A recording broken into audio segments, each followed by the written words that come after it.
আজকে আমার মেয়ের প্রথম রোজা। গতদিনও সে রোজা রাখছিল, আমি তাকে জোরপূর্বক কলা খাওয়াই রোজা ভাঙিয়ে দিয়েছি, বলছে যে কলা খাইলে রোজা ভাঙে না। সে তো আমার সাথে রেগে মেগে আগুন, তুমি আমারে কেন মিথ্যা বলছো। সত্যি কথা বলতে তার এখনো রোজা রাখার বয়স হয় নাই, ছোট্ট একটা মানুষ। তারপর সে জিদ করে আজকে রোজা রাখছে না, আজকে আমি কিচ্ছু খাবো না। তো সেহরিতে উঠে এসে বসেছিল, তারপর সে আজকে তার একটা রোজা কমপ্লিট হলো। আসসালামু আলাইকুম, সবাই কেমন আছেন? সকাল সকাল ঘুম থেকে উঠেই ফল সবজি কেনার জন্য নিচে চলে গেছিলাম।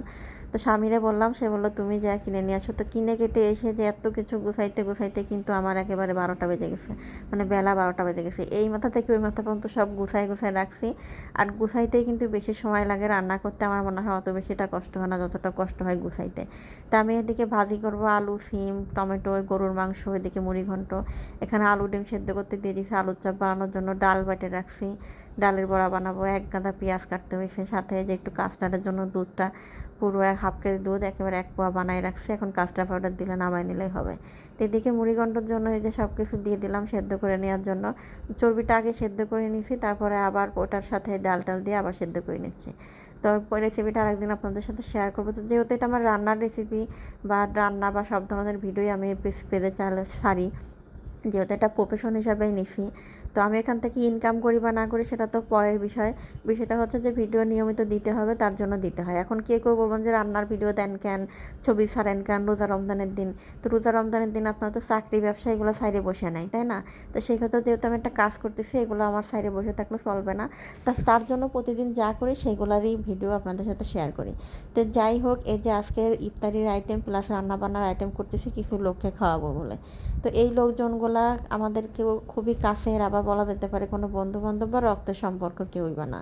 তো তাদেরকে ইফতারি খাওয়ানোর কথা ছিল, কিন্তু আমি ভাবলাম যে যেহেতু তারা পরিবার থেকে অনেকটা দূরে, তারা চাইলেই পরিবারের হাতের রান্না খাইতে পারতেছে না, একসাথে খাইতে পারতেছে না পরিবারের সাথে, বা নিজেরা এত কিছু রান্না বান্না করে খাইতেও পারে না, কেনাকাটা করে ম্যাক্সিমাম খায়। তো ভাবলাম যে আজকে আমি বাসায় সব কিছু করে তাদেরকে খাওয়াবো।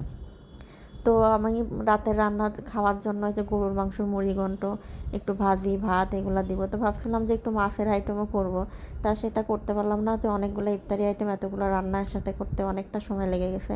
আর একা একা এত কিছু গুছায় করা কিন্তু অনেকটা কষ্ট, যারা করেন তারা কিন্তু জানেন। তো আমার সব রান্না বান্না রেডি করতে করতে এর ভিতর দিয়ে কিন্তু আবার ইফতারির আইটেম একটা একটা করে গুছায় রাখছি।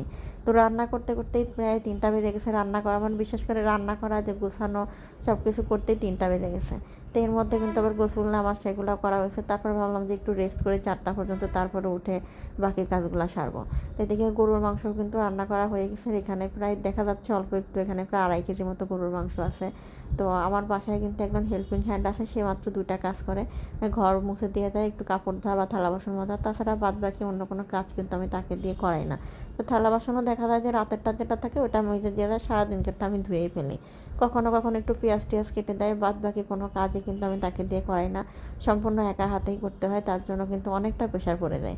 তো গত 2 বছর যাবৎ কিন্তু আমি নিজেরা যে আইটেমগুলো খাই এখান থেকে একটা একটা করে দিয়ে 2টা প্যাকেট করলেও কিন্তু রাস্তার মানুষকে 2জনকে খাওয়ানো যায়। তো এবছর এখনও সেটা শুরু করতে পারি নাই শারীরিক অসুস্থতার কারণে।